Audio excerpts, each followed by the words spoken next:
Before we get started with this week's content, please, if you haven't done so already, like, comment, and smash that subscribe button. Now, without further ado, enjoy this week's show.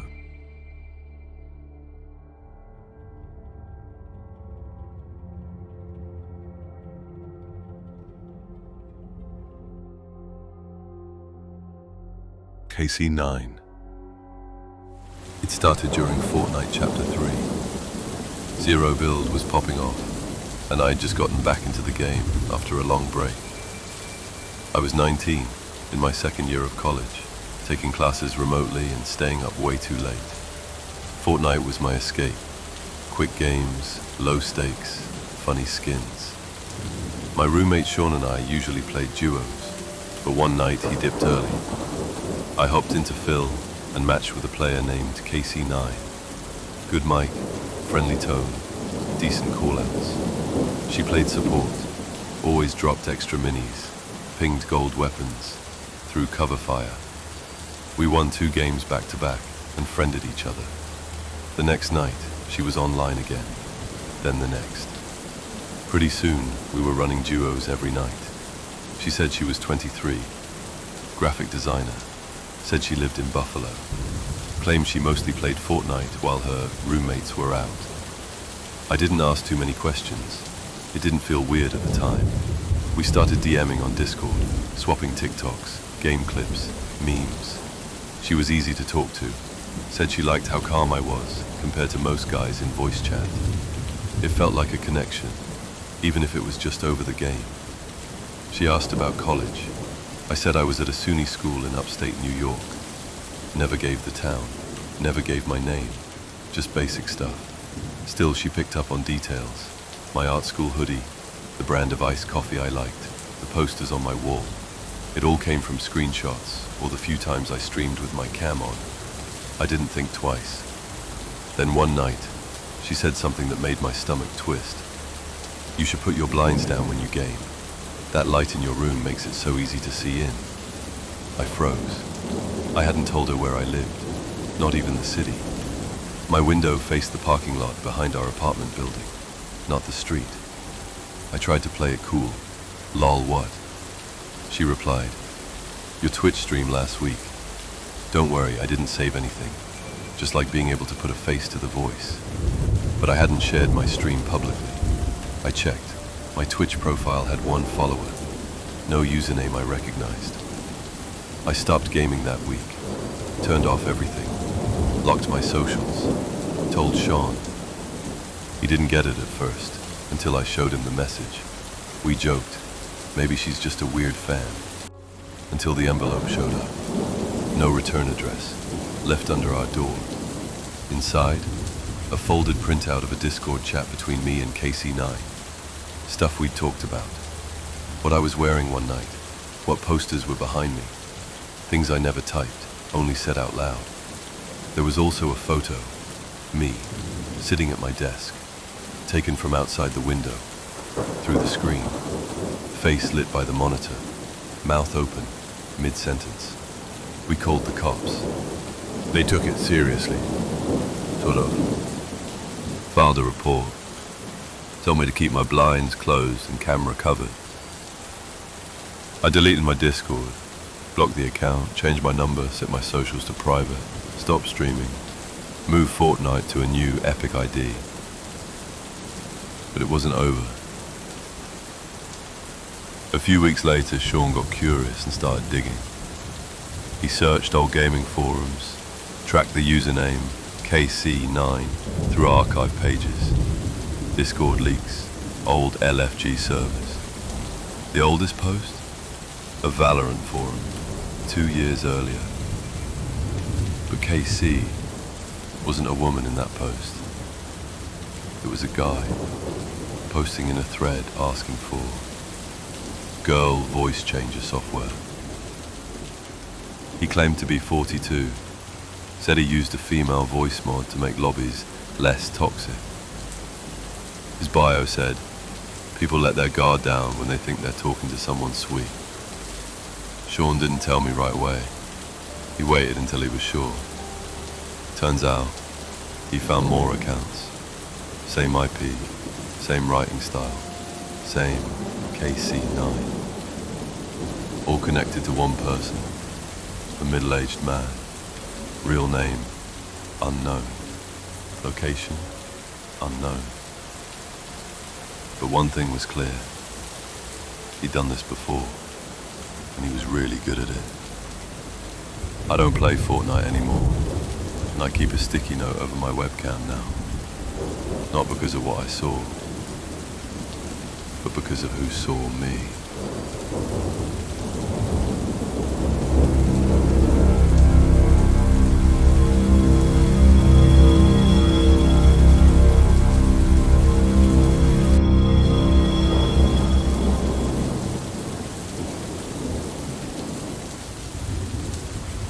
Private match. I met him through a scrim server for Call of Duty Modern Warfare 2. I was 20, working part-time, going to school, and gaming in my off hours. Not a pro, but good enough to run mid-tier tournaments and private matches with people grinding for visibility. The Discord was full of semi-serious players, a few streamers, and the usual mix of lurkers and ego heads. His tag was Ghost Wraith. We first crossed paths during a hardpoint match. He wasn't flashy, but he was coordinated. Clear call-outs, strategic plays, and never tilted under pressure. After the game, he DM'd me and asked if I wanted to run duos. Said he liked how I handled comms. We queued together the next night, then the next, and then pretty much every other night for a few weeks. He said he was 24, worked remote IT out in Georgia. Claimed he used to compete more seriously, but burned out. He had one of those deep, steady voices. No cam. Never turned on video, even in Discord hangouts. Not unusual. Some people are just private. But he remembered everything. The way I play. The times I'm online. The college I mentioned once in passing. What energy drink I always had in the background. One night we were chilling in between matches and I casually mentioned a specific taco place I liked. He goes, "Is that the one with the old yellow sign outside and the crooked trash bin near the side lot?" It caught me off guard. I laughed it off. "Wait, how would you know that?" He said he saw it on Google Maps. Said he was curious what kind of area I lived in. I told myself it was nothing. People get curious. I'd mentioned the name of the place, sure, but I hadn't told him the city. Still, I tightened my social settings after that. Block location data. Turned my Snapchat ghost mode on, just in case. Then one night during a late match, he got quiet mid-game. We just won a 2v2 gunfight. No celebration, no trash talk, just silence. Then he said, "You always forget to lock your back door. You should be more careful." I froze. My mic was still hot. "Excuse me?" He said it again, calm, certain. "You leave it open when you bring in groceries. That's a habit someone could take advantage of." I left the match. He messaged me right after. "Sorry, bad joke. Just been watching your stream replays.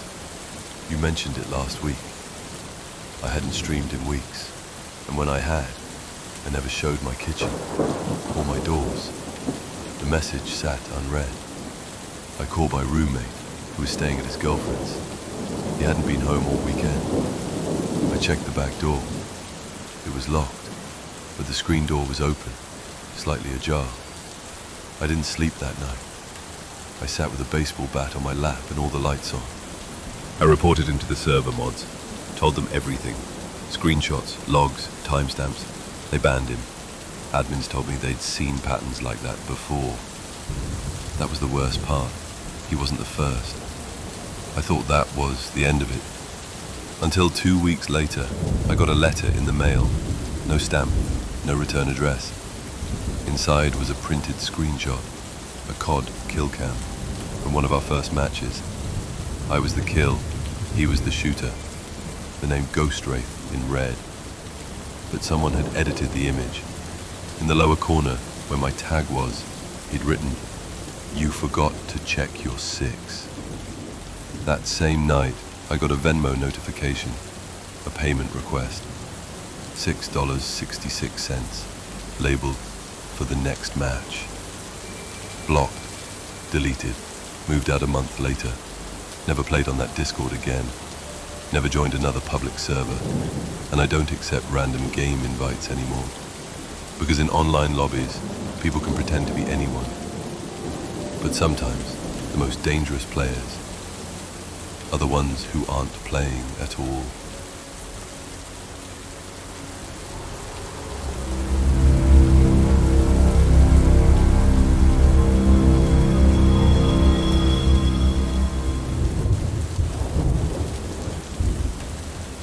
Online now.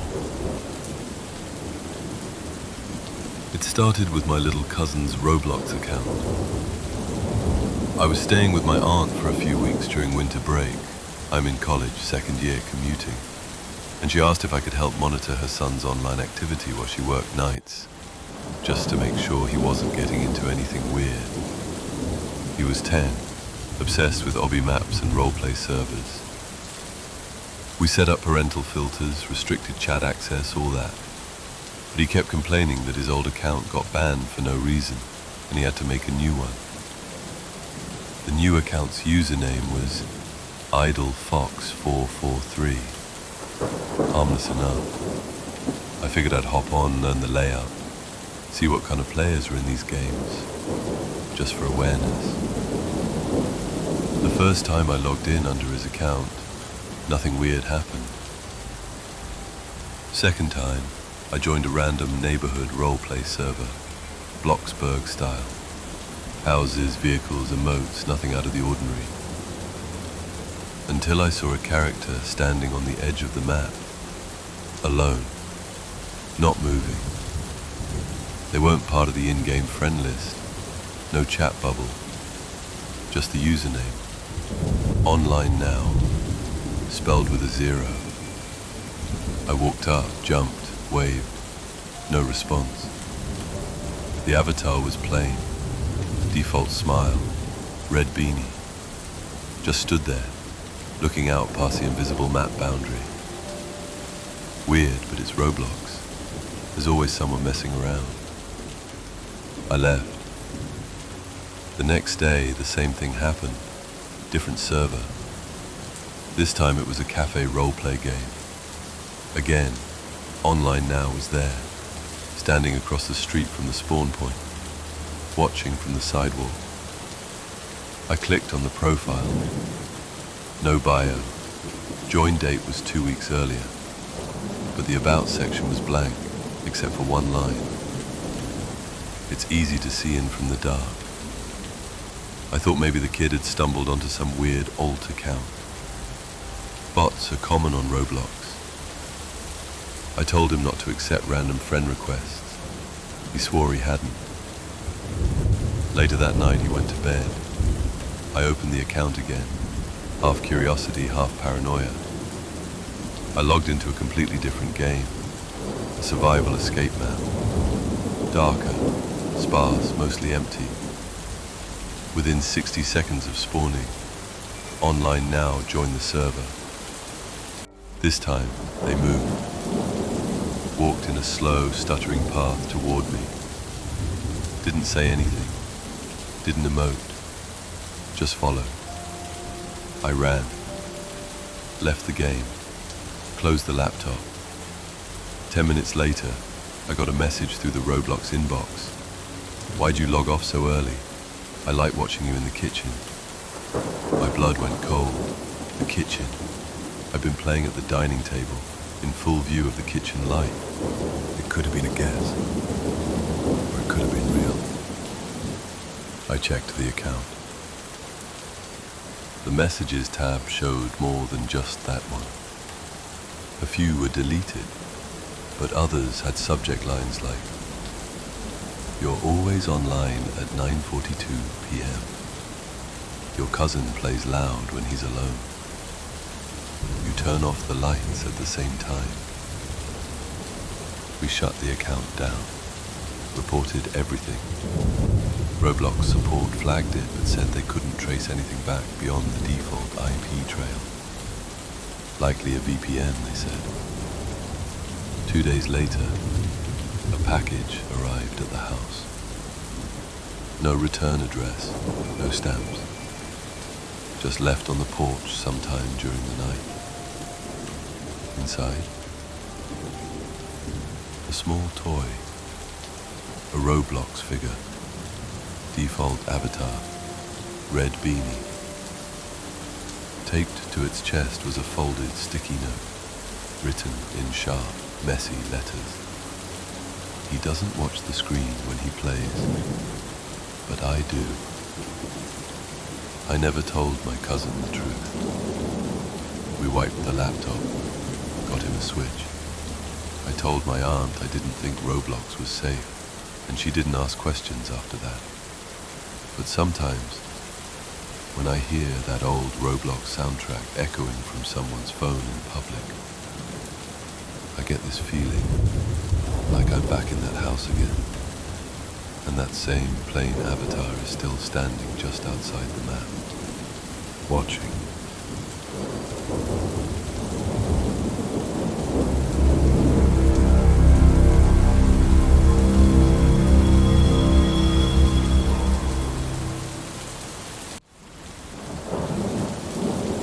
Third party. It started during season 19 of Apex Legends. I played casually, mostly evenings after work, ranked duos, the occasional trios with randoms. I wasn't amazing, but I knew how to ping, rotate, and keep my cool in fights. That's probably why he added me. His name was Killswitch 919. We'd survived a nasty third party together on Storm Point. He carried hard and then clutched a 1v2 for the win. I sent him a GG, and he replied almost instantly, "Clean comms, you want to run another?" We did, and then another. We played for nearly 5 hours that night. He was solid, great at anchoring fights, always called out shield cracks and rotated early.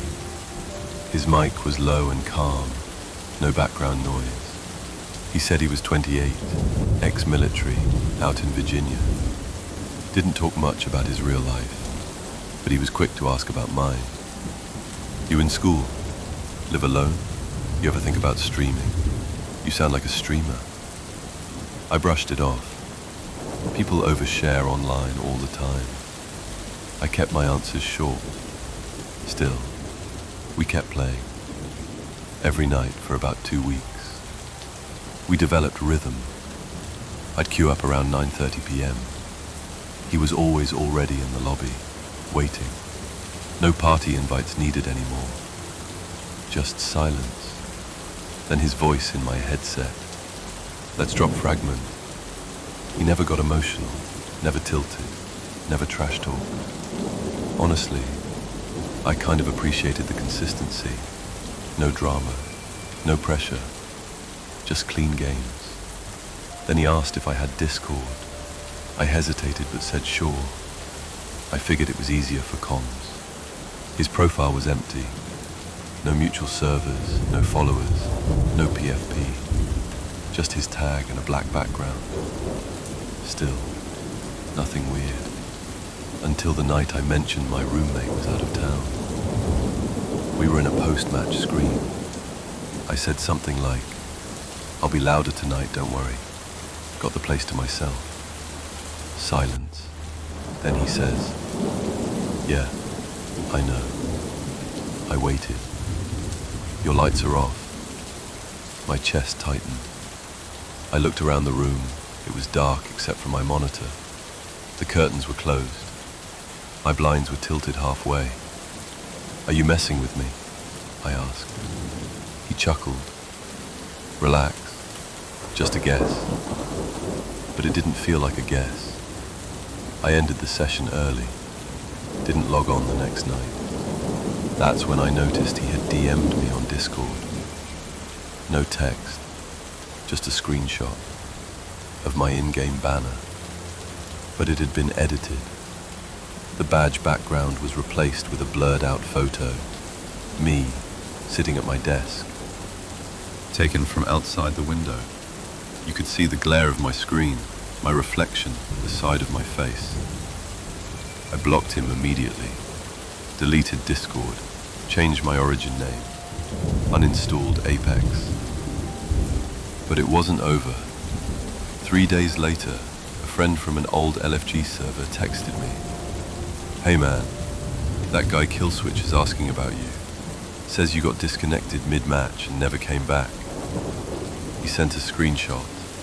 The message read, "He lives alone now. Should be easier to reconnect." That night, I heard footsteps outside my apartment window around 3 a.m.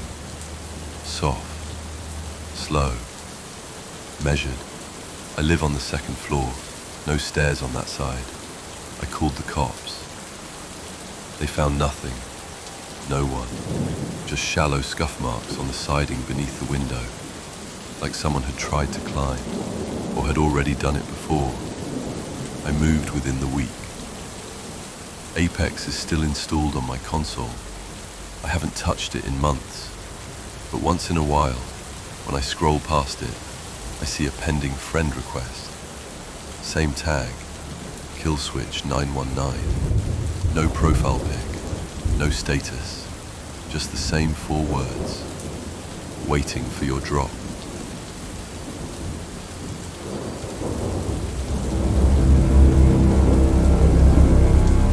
And remember, fear doesn't go away, it just follows you home.